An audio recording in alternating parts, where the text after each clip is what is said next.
Ito na yung mga susunod na senador ng Pilipinas, mga kababayan. Base sa latest survey ng Publicos Asia, pahayag, number 3 na lang si Maudix.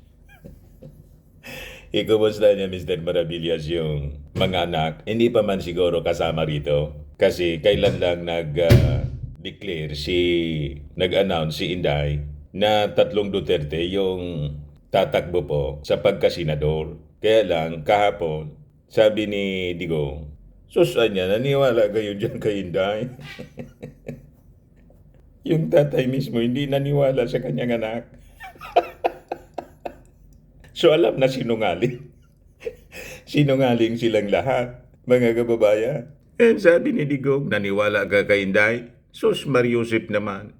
Jamming ka niya ng gusto, lalo na pag balabag yung tanong. Hindi na ako babalik ng politika. Tapos na po ako, laos na ako.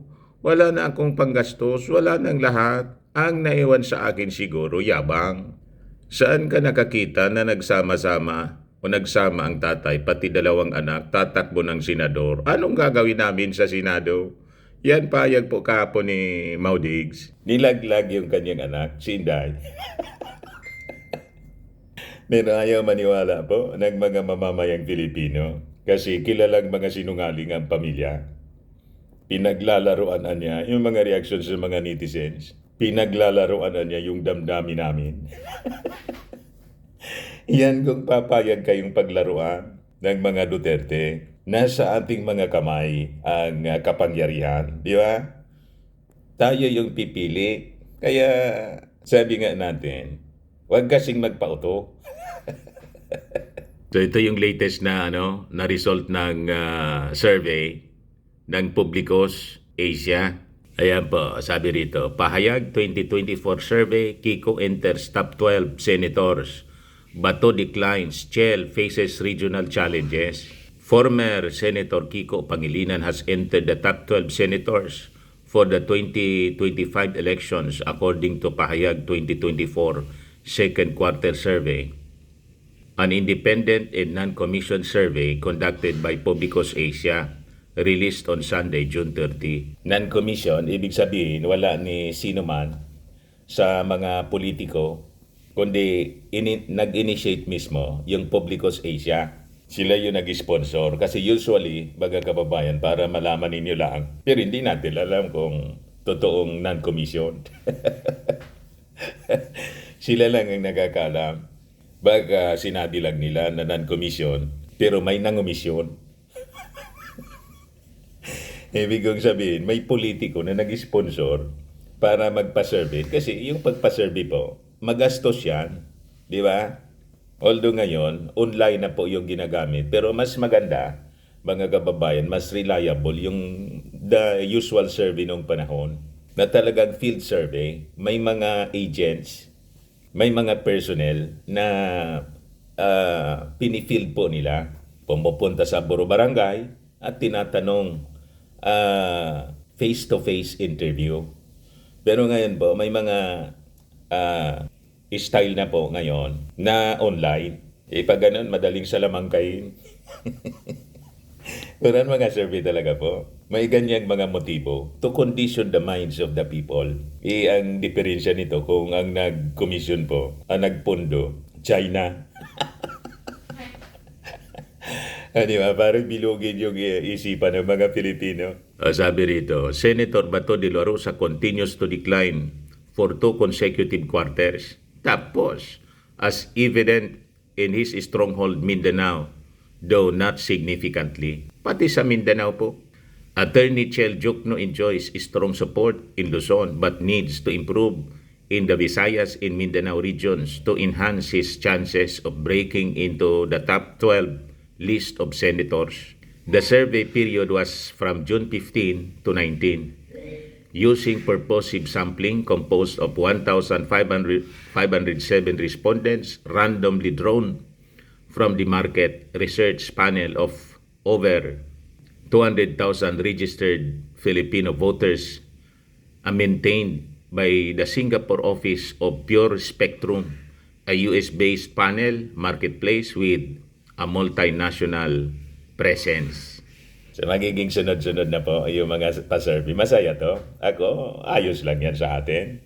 Para may pag-usapan tayo palagi ang mga Pilipino ang hilig-hilig po sa politika.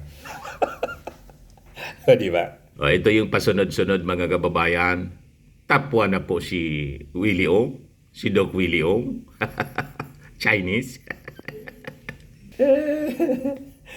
Pero Filipino-Chinese na po itong si Doc Willie Ong. Matagal na to dito. Filipinong-Pilipino na po siguro ito si Willie Ong. Ano tingin ninyo? At ang maganda rito po, hindi masyado ito sa politika.